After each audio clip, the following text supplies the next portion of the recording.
Hello, I'm Jason Herring. I want to give you a little information on distribution boxes. A distribution box is what distributes the water evenly throughout your field lines. So a lot of times it's very hard to find a distribution box, and what we'll do is we'll use a camera from the septic tank to the D-box to locate it, because the distribution box is basically a 2x2 concrete box. It's very tiny. But when we access this box, sometimes people will have a soggy line or a soggy yard. First thing we want to do is go to the box. That tells all tales. It paints a picture of what's happening. Sometimes the distribution box will be off level. One line will be getting more water than the next, and we want to save the customer by shutting one line off and sending them water to the other lines instead.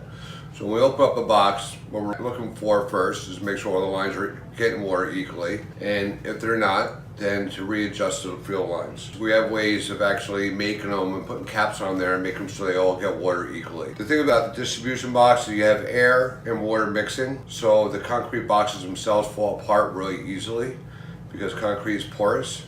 So they usually have a lifespan of about 20 years. Now also contribute to pushing the water to one line as it's falling apart opposed to all the lines. That's one thing. Another thing is sometimes people won't adequately pump their tanks out properly, and there'll be sludge in the D-box. Even though the pipes might be empty, there'll be a layer of sludge in the bottom.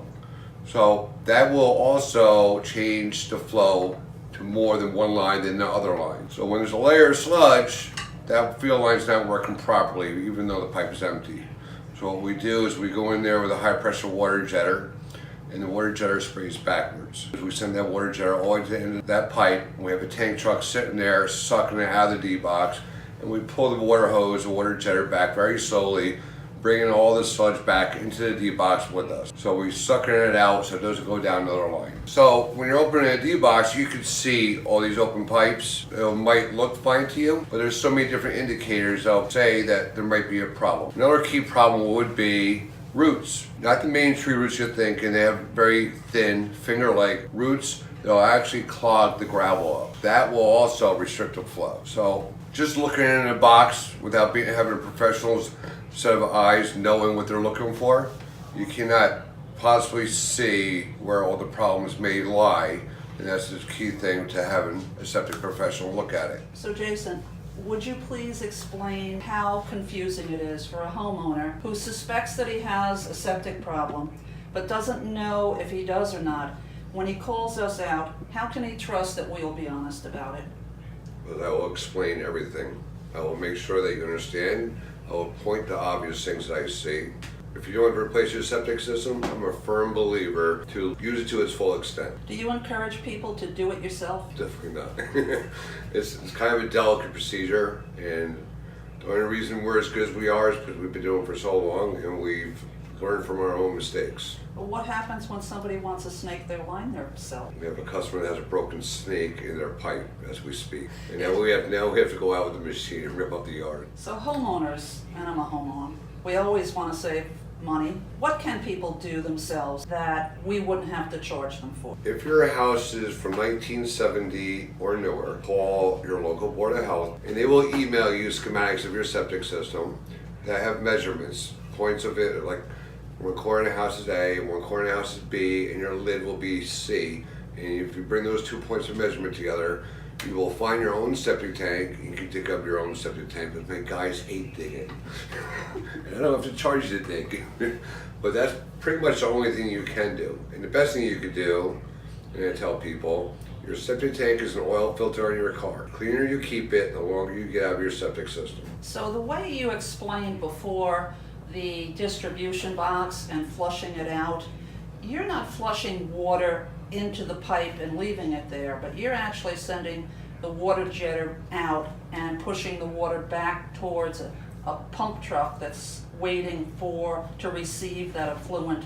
So it doesn't discharge down another line, correct? I mean, yes, you can put water into your field line that's full of solids and sludge, but all you're doing is watering that sludge up and pushing it into your gravel, is doing more damage than good. Everything from the tank going into the D-box is pretty much at a trickle. It's a very slow rate. So it's very easy for the sludge to accumulate over time and layer itself up. But when you put a garden hose or something of that nature down there, All you do is breaking that stuff up and pushing it into the gravel. Everything we do is through Board of Health. Board of Health is there to protect you, to make sure the contractor is putting this proper size septic system in, septic tank in. We design a septic system and we get approval through Board of Health before we install it. Board of Health knows what type of soil you have, they know where the water table is at, they know if you have rock, they know how many bedrooms you have. Board of Health is your best friend.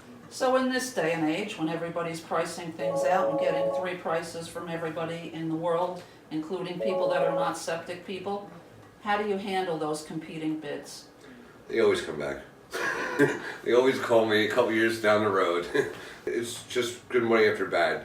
But at some point, there's so many people that call us years later. It's not a concern of mine. Sometimes when we get a call for a quote on a septic tank, the people know exactly what they want, so they just want to replace a septic tank. So as soon as we find out how many bedrooms they have, we know what the Board of Health will require. We're able to give an estimate over the phone. And people don't have time in today's day and age to have multiple people travel into their yard. They just set it up.